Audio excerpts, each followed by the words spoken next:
Kot smo obljubili, tukaj z nami je avtorica filma Jasna Krajinović, pravzaprav dveh filmov, ki se dotikata podobne, enake tematike. In kot rečeno, pogovor bomo, pač midva se bomo pogovarjala določene stvari, drugače pa ne pozabiti, vi ste tu zato, da delite z nami svoje mnenje, vprašanje, samo dvignite roko za kakšen komentar ali vprašanje, pa bomo skupaj se pogovarjali o stvarih. Tako da kar na plano. Dokler pa se malo razbije ta verjetno nelagodnost, mogoče s tem tu smo videli predvsem ta boj teh žena, ki skušajo nekako preboleti vse to, kar se jim dogaja, hkrati pa dobiti neko uradno, politično, uradno, družbeno-politično priznanje. Vi verjetno spremljate to tematiko, tudi film je nastajal dalj časa, se je to kaj spremenilo v zadnjem času v Evropi? V kakšnem položaju so te ženske, še vedno v istem ali kaj boljše? V bistvu gre za, ne samo za te ženske, ampak v bistvu za celotne družine, ki so obsojene. Na začetku so jih zelo obsojali, so rekli, da je to njihova krivda, ker so otroci šli dol, da so jih oni sami poslali. Čute krivde, ki so imeli starši do situacije same in do tega, da so njihovi otroci v vojni v Siriji, je bil zelo velik in mislim, da se oni še vedno s tem borijo. No, ko sem jih pa jaz snemala, pa sem se odločila istočasno povezati njihovo osebno zgodbo. V prazni sobi je to zgodba o žalovanju ali vsaj začetku žalovanja. V filmu Moja hči Nora pa je zgodba bolj zgodba o upanju, da se bo hči vrnila nazaj domov. Zbrala pa sem te osebe zato, ker so se te mame, predvsem mame, očetje so bolj skriti,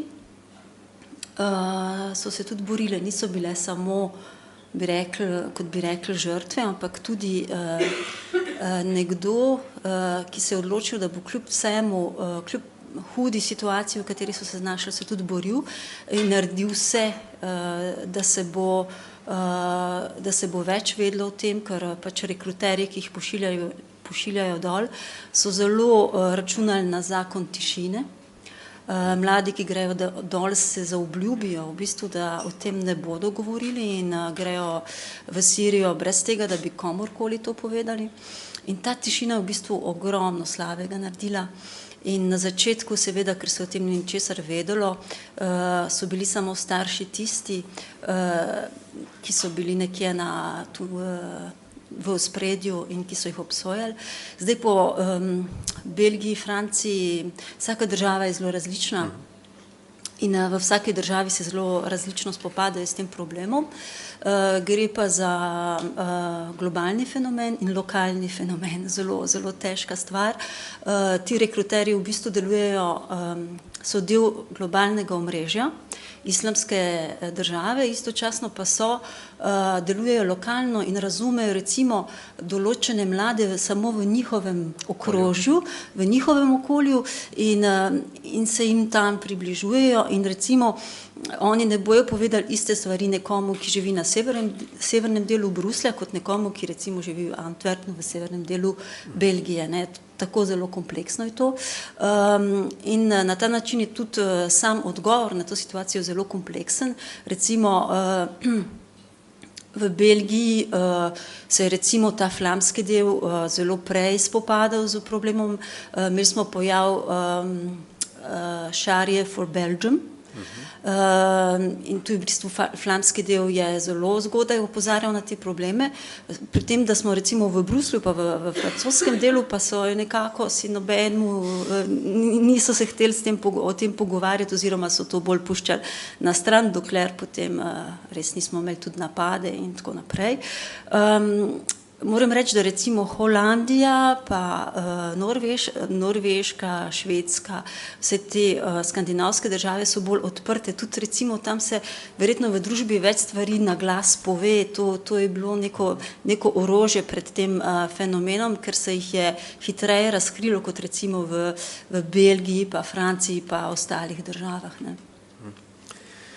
To se pravi, rekrutiranje kot to je dejansko zelo dobro organizirana mreža in ne vem, morda kakšna sporednost oziroma mogoče paradoks, ne? Zdaj živimo v zahodnem svetu, kjer uradne vojske formalno, uradno novačijo na isti princip mladino za iste stvari, pač z drugimi motivi. A se kdo v to obregnil, da je načela dilema o tem, oziroma tematika, ali noben ne upa usporediti tega? Tu gre, mislim, da še za malo hujše stvari, ker gre za ekstremne in radikalne principe, ki so globalni. Recimo, jaz, ko sem začela delati na filmu leta 2013, sem naredila več raziskav, med drugim sem bila tudi na policiji in tu mi je šef policije v Skarbeku, ki je severni del Bruslja, povedal, recimo nisem smela nič snemati, ampak mi je povedal, recimo priznal, da obstaja mednarodno omrežje, ki deluje predvsem na internetu in da so oni, priznal mi je enostavno, da imajo vsaj 2 do 3 leta zaostanka in da je to omrežje toliko napredno in se še vedno razvija, je podprto z strani vahabitov iz Saudske Arabije, odkudar tudi prihaja ves denar. Mogoče se bo vojna v Siriji, upajmo, kmalu končala, ampak to omrežje bo še vedno, se bo še vedno širilo. Morda že koga zanima, kakšna misel se porodila?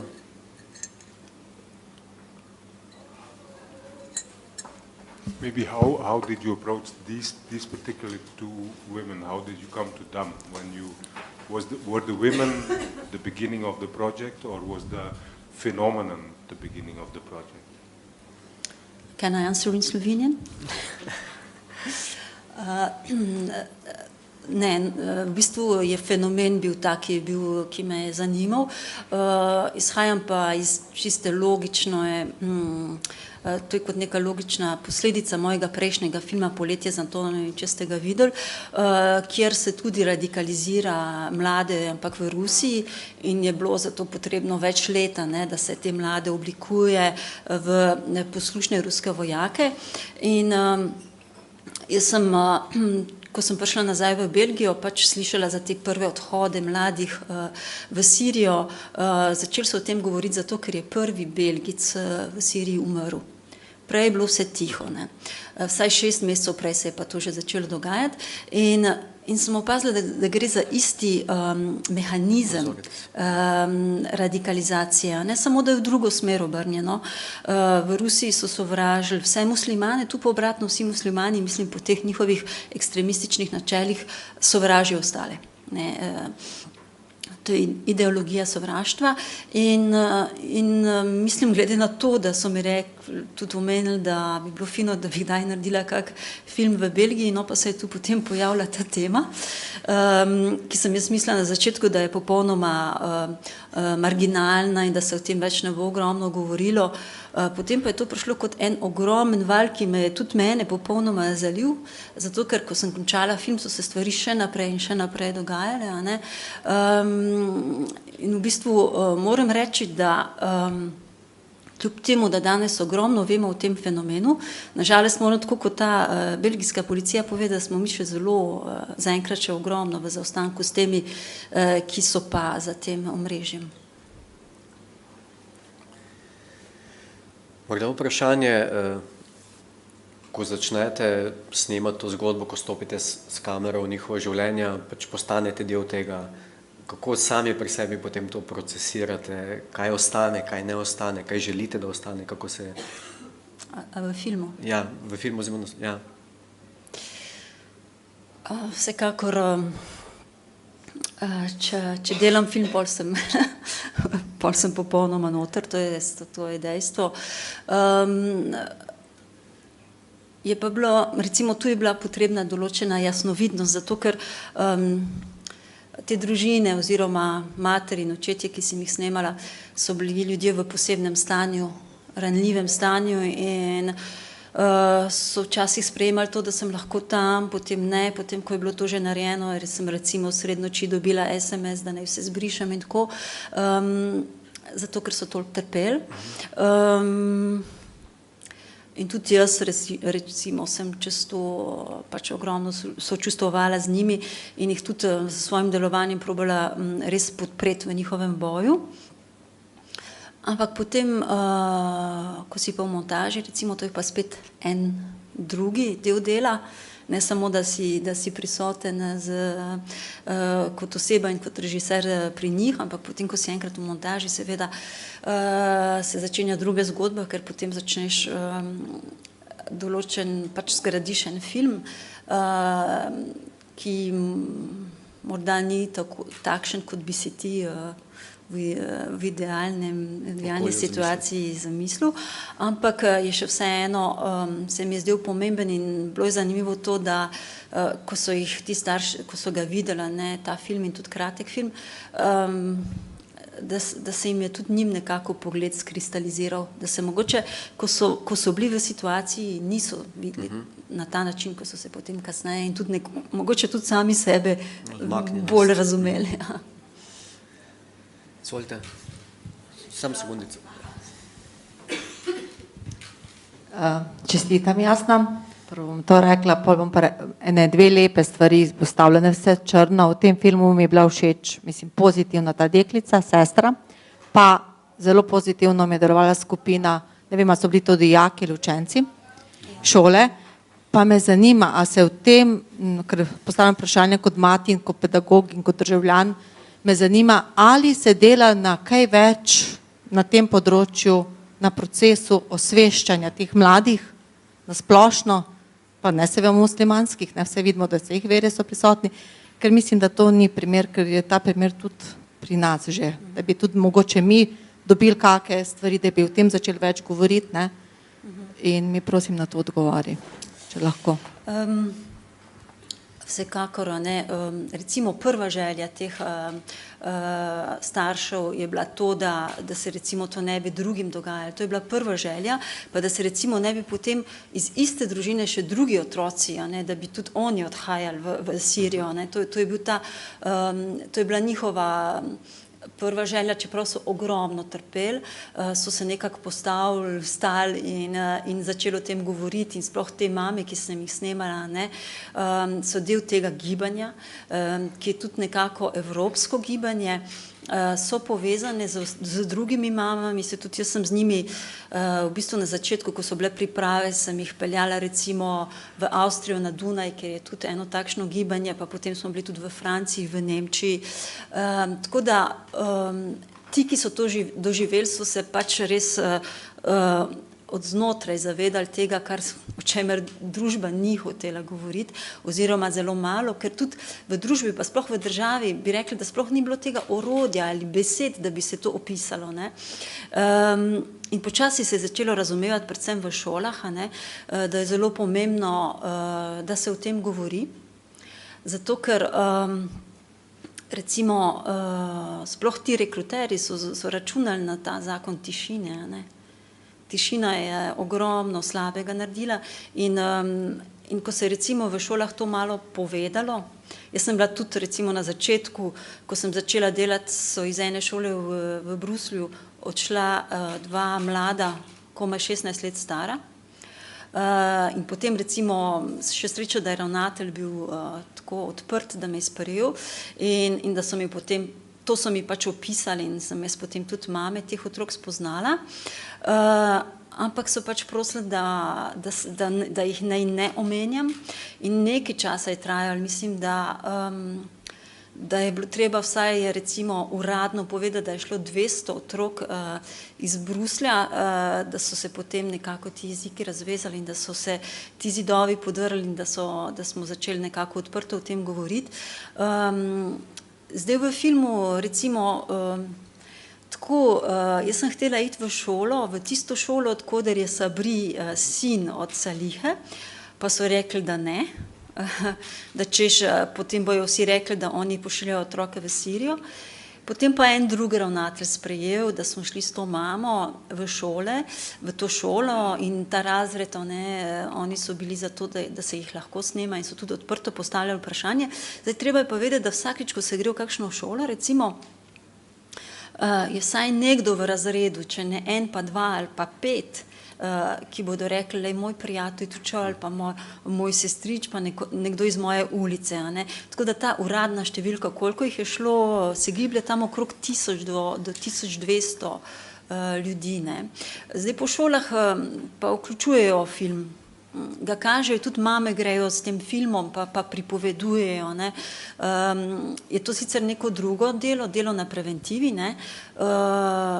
Mene pa, čeprav zelo opisujem tudi zdaj, ta fenomen bolj zanimajo filmska vprašanja. Ne. Tako da je zelo rada, recimo se srečam z občinstvom, ki se tudi ukvarja s filmom, zato ker sam proces je bil zelo težek, ne, tega izdelovanja, ker sem se večkrat srečala recimo z ljudmi iz televizije, oni so se kar hteli zraven priključiti, pa ne tudi zraven posnet. Motilo me je predvsem to, da so imeli tak površen odnos do teh mam in da skoraj nihče ni govoril kaj o njihovem boju, o tem, kaj oni želijo in kaj ti starši želijo, ampak se je zelo hitro samo omenilo, da je to mama tega in tega, ki je odšel takrat in takrat v Sirijo in o nevarnosti terorističnih napadov. Njih se je takoj povezali z nevarnosti terorističnih napadov. Tako da smo dolgo časa bili v tej konfuziji in zdaj mislim, da je malo boljše, vsekakor ohranjam upanje, ker smo, mislim, zelo žalostno to povedati, pred napadi pač ni noben htel to kaj veliko slišati o tem, zdaj pa bi vsi rad temu prisluhnili, tako da nekako je to še vseeno dobro. Še kdo? Kakšno vprašanje? Mogoče to v filmu zdaj ni tako prikazano, vse tematika je kompleksna, ali pa mogoče niso želeli, ste dobili kakšne odzive prav teh vrstnikov, katerih prijatelji so šli, oziroma kako so sprejeli to soočenje, so se odprli, se niso? No, jaz delam vedno tako, ne grem na vse strani, ne, tako me bolj poglobljujem na tistem, ja, kjer sem, tako da to ni bil moj namen. Bili pa so recimo prijatelji od Sabrija, so prišli enkrat obiskati to mamo, tu je nastala ena sekvenca, ampak potem ona nekako, ker je film sestavljen na ta način, da v bistvu gre za dve rdeče niti. Prva je ta intimistična, druga je pa ta boj te matere in vseh teh staršev in se to prepleta in nekako ta sekvenca je bila nekako, kako bi jaz rekla, jokava oziroma ni pasala v film, ampak sem posnela, ampak pač ni v filmu. Ne. Okay.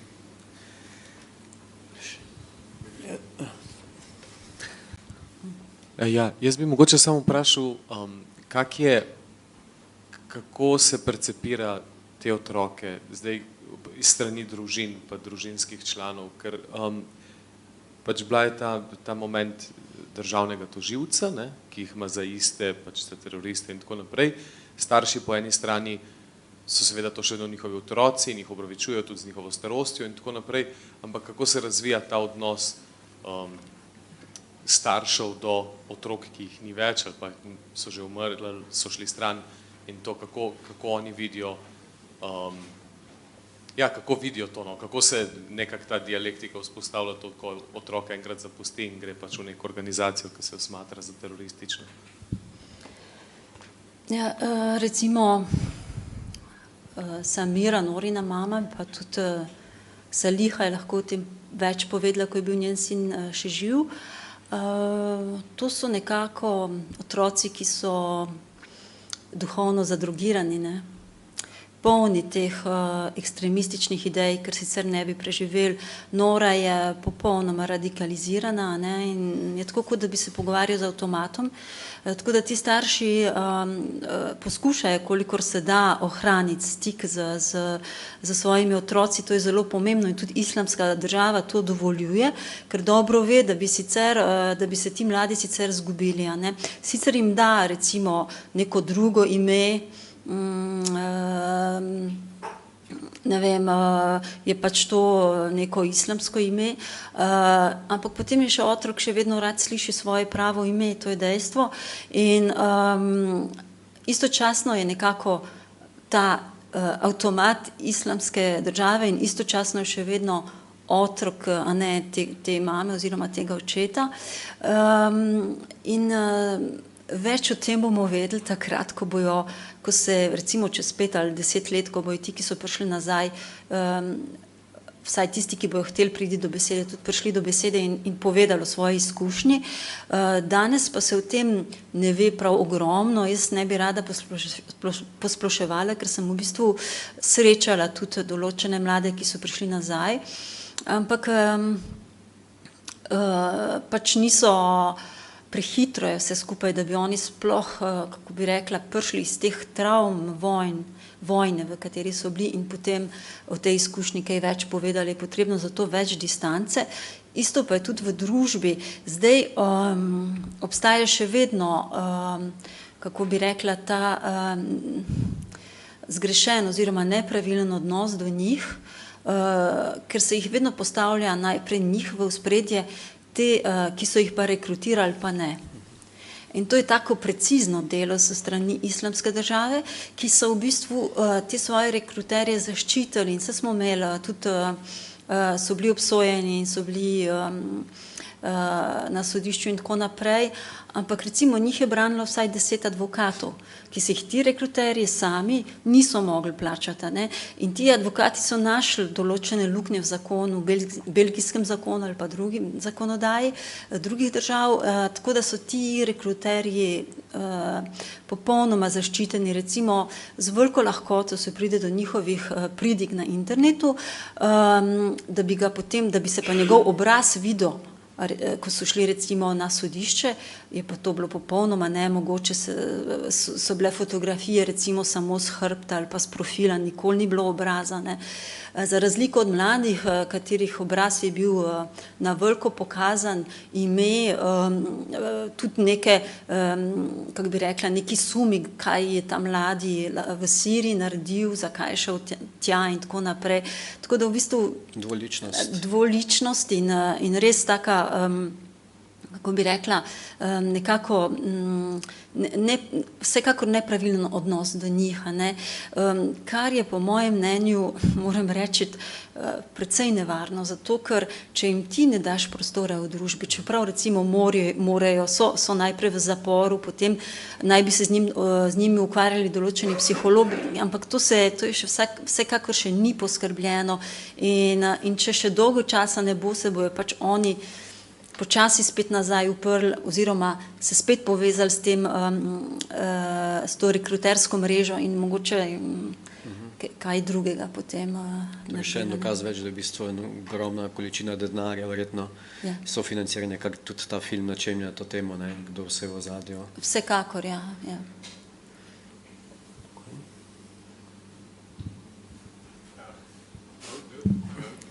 What I like also very much of both films that they are actually extremely, they breathe, but they are containing a huge amount of information and questions. So can you tell something about your editing process, you know, like how did you balance and what was your compass in deciding what, you know, how to combine these two missions? On the one hand, you know, something very intimate, I mean, these different lines, and on the other hand, be in a way very educational and contain a huge amount of information and questions.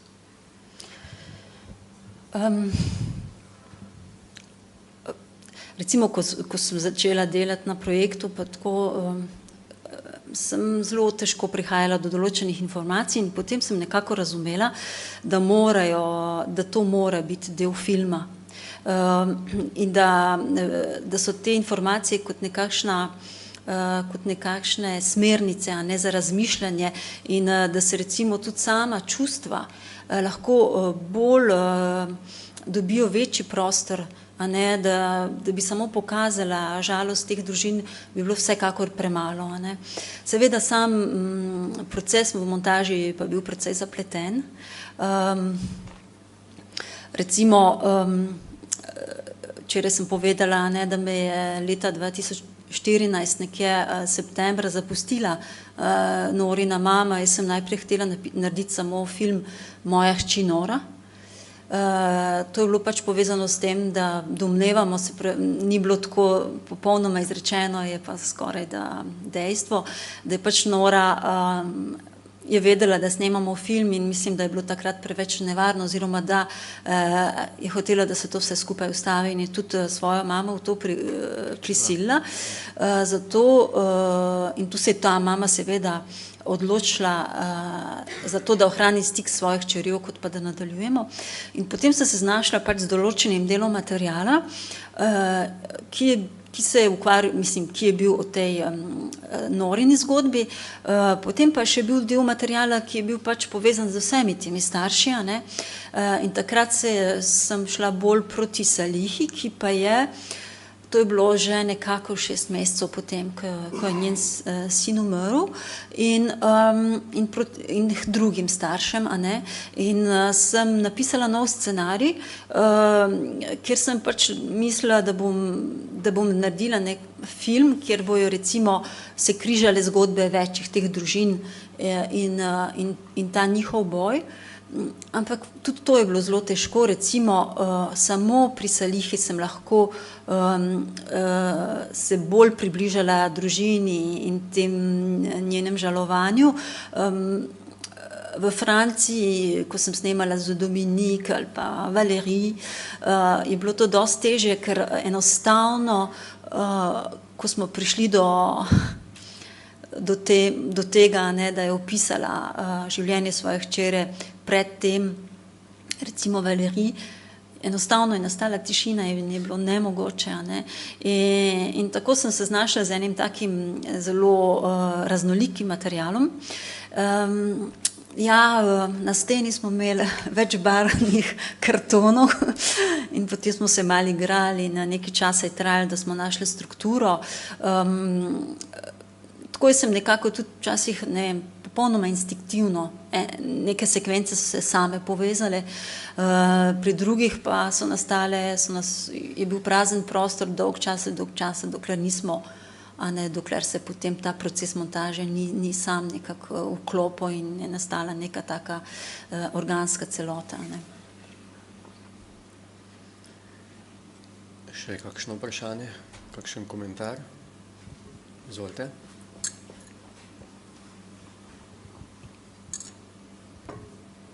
Prej ste omenili številko 1200 mladih, se to nanaša na Bruselj, na Belgijo, pa če je to res tako velika številka, zakaj organi pregona še vedno zaostajajo tudi v smislu zakonskega, kako reči, tudi to je bilo omenjeno v filmu, da ko je sin hotel prestopiti mejo med Turčijo in Sirijo, so ga pač spustila, ker je bil star 18 let in pol, tako da gledam to, da je to tako velik pojav, zakaj tudi zakon zaostaja. Ja, tu je v bistvu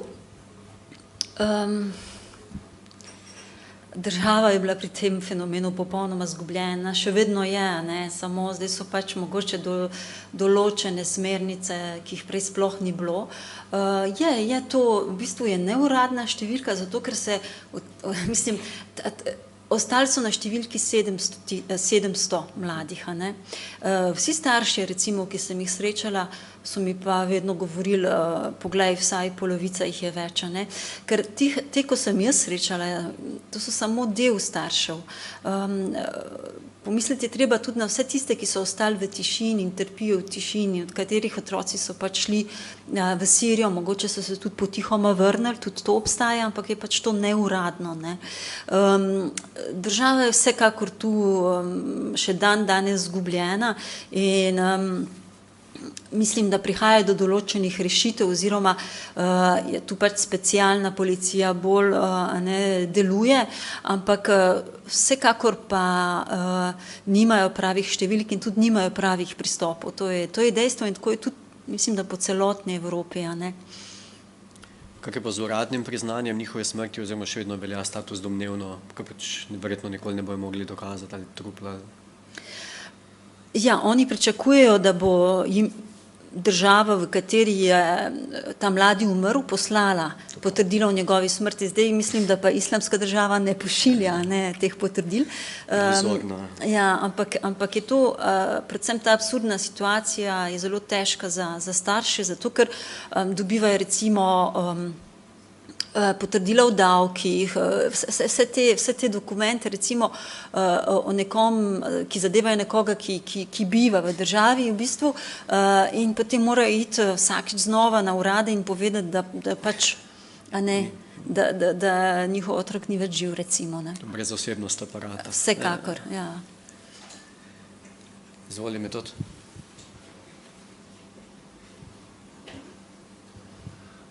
Jaz po takih filmih ponovadi počutim nekaj časa malo sramočenega, zato ker pač berem časopise in vedno si prek medijev ustvariš eno podobo in očitno ugotoviš na koncu, da si vedno ustvariš malo zgrešeno podobo ali pa precej.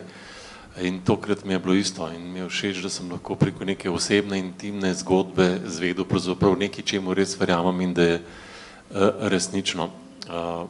Vprašanje pa imam, dve vprašanje pravzaprav.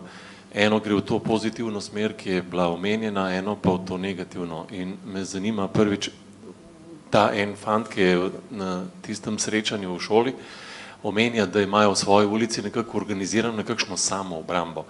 Torej, zanima me, ali obstaja že tako med ljudmi nek obrambni mehanizem, če ga že država ni sposobna, se pravi nek zaščitni imunski sistem, ki se ponovadi sproži, in na negativni strani vprašanje to, kar me seveda, s čemu se že sam ves čas čudim, torej Vahabiti, Saudska Arabija, vsi vemo, da je ni na seznamu zaželenih muslimanskih držav, financira pa najbolj podla dejanja po celem svetu, po Bližnjem vzhodu in Evropi. Zakaj o tem nihče ne govori, recimo? Če je temu res tako. Hvala.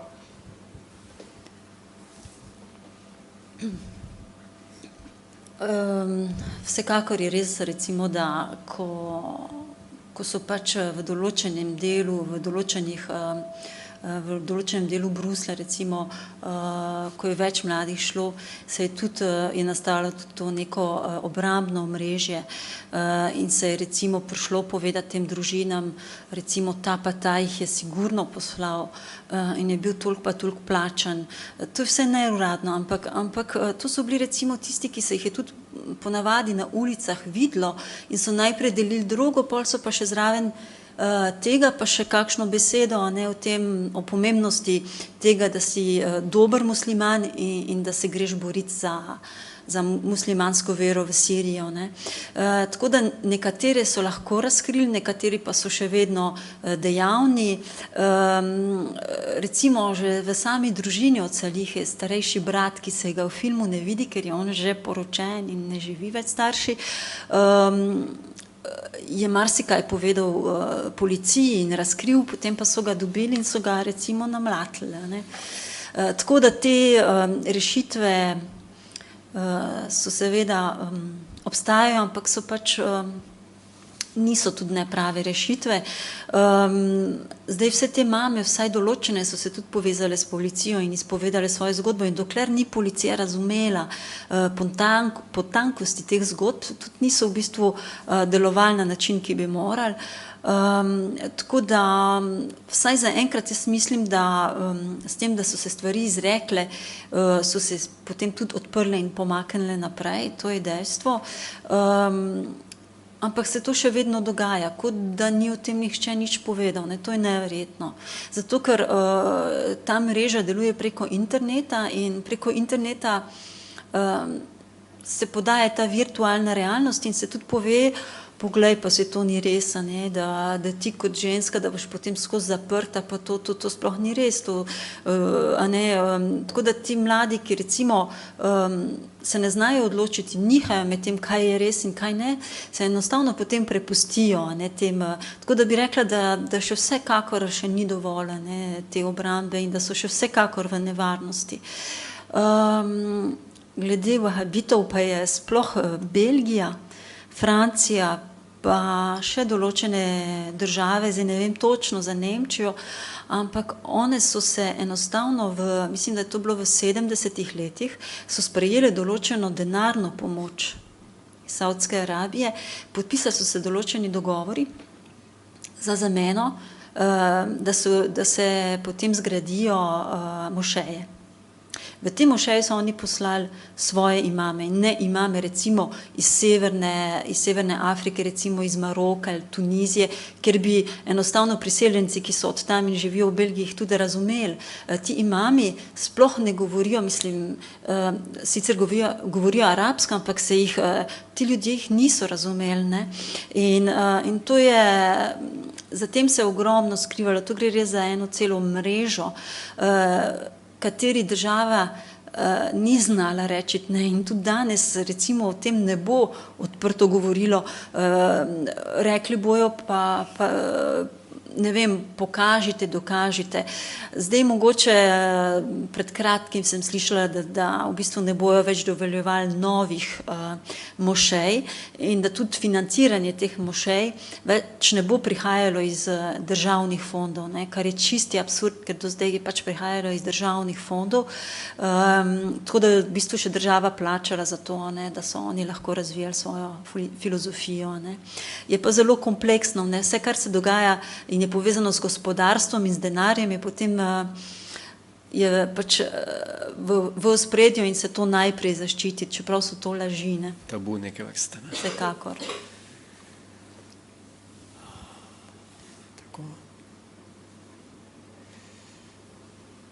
Dobro, to je to. Ja, ne vem, mogoče to obstaja, mislil sem je porodila družine, ki pa so na nek način ki živijo v Belgiji, Franciji, pa ki so ponosne recimo na to, da njihovi otroci grejo. Ste imeli kaj stika s tem? Mislim, na tiho. Ja, sem. Sem rekla, v bistvu, ne vem, če sem tu povedala, na začetku sem tudi snemala rekruterje, ne. In tam pri tem rekruterju je bil en fant, ki ga je svetu poslušal, ne. Rekruter je delil sendviče brezdomcem na severni železniški postaji v Bruslju in potem zraven pač pričal, ne, o tej veri in o novi islamski državi. On je že takrat o tem odprto govoril in ta fant ga je zvesto poslušal in ga tudi snemamo in tudi nas je posnemal, ne, ko smo jih snemali. In potem recimo, jaz sem se pač odločila, da ne bom sledila rekruterjem, moje stališče je bilo drugačno in potem sem recimo, ko sem pač bila za starši in ko sem preživljala določen čas z njimi, ko so se dobili recimo vsak teden, da so se med sabo pogovorili in podelili svoje izkušnje, se je pojavil en oče in pač povedal, da je njegov sin pred 2 tednoma odšel v Sirijo in ne vem, zakaj ta oče mi je bil znan, ne, ampak nisem vedela, kako sem ga kje srečala, ne. In potem sem se spomnila v bistvu, ker sta si bila s sinom zelo podobna, da je bil to ta fant, ki je bil pri rekruterju. Ta oče je bil popolnoma zgubljen, ni razumel, zakaj jih je sin zapustil, zakaj je odšel, bilo je precej grozno, ne, mu to povedati, oziroma sem mu rekla, ne, da sem ga videla z rekruterjem. Z ženo sta bila ločena in čez naslednjih 6 mesecev pa se je na internetu pojavila fotografija tega fanta, ko je že umrl. Ker islamska država je pač razkazovala svoje mrtve in se je pojavila ta fotografija. To je bilo res grozno videti, ne, ker sem ga poznala. In potem sem obiskala mamo, bila sem sred snemanja in sem rekla, poglejte, jaz sem tudi tega rekruterja spoznala, pa to in to se je dogajalo, pa ona pa je bila ponosna. Ona pa je bila ponosna in je rekla, da je pač to želja Boga in da je tudi rekruter poslan od Boga. In tako, ne, potem sem se pač obrnila. Druga plat. Ja. Ja, dobro. Potem ker smo to bi se zahvalil za Jasna, za tole tu, za film. In tako kot ste sami povedali, da vsak film, da so vsi filmi politični, tudi vaši. Upajmo vsaj, da po tej plati bodo pomagali osvestiti oziroma vse odpreti dialog, da bo takih primerov izgubljenih sinov in mrtvih sinov in hčera čim manj. Jaz moram reči, včeraj sem recimo tudi dobila eno vprašanje, ne, če je ta film, če bo tukaj pomagalo in sem pač morala sem povedati tej novinarki, da bi bilo zelo fino, če bi bilo dovolj, da naredimo film, pa se potem kaj spremeni, ampak nažalost ni dovolj. Ampak dobro, en začetek je, vaš doprinos je. Dobro, tako da hvala vam.